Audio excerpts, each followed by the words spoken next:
তোমারে আমার আইন মানতে বাধ্য করি নাই। ফামান শাআ ফালিউমিন ওয়া মান শাআ ফালিয়াকফুর। ইচ্ছে করলে আমার আইন মানতেও পারো, ইচ্ছে করলে আমার অবাধ্য হতে পারো। কে বলতেছেন? এখন জোরে বলবেন না আল্লাহু আকবার। কত বড় স্বাধীনতা দিয়েছে ইসলাম। কে বলে ইসলাম ফান্ডামেন্টালিস্ট? কে বলে ইসলাম প্রতিক্রিয়াশীল? কে বলে ইসলাম রক্ষণশীল? কে বলে ইসলাম মৌলবাদী? যারা বলে ওরা 100% মৌলবাদী। কত বড় কথা।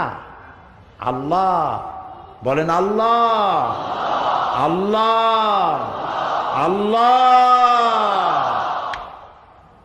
কাফ আর নুনের মালিক। কোন যা বলবেন, ওয়াইজা আরাদাল্লাহু শাইয়ান আন ইয়াকুলা লাহু কুন ফায়াকুন। আল্লাহ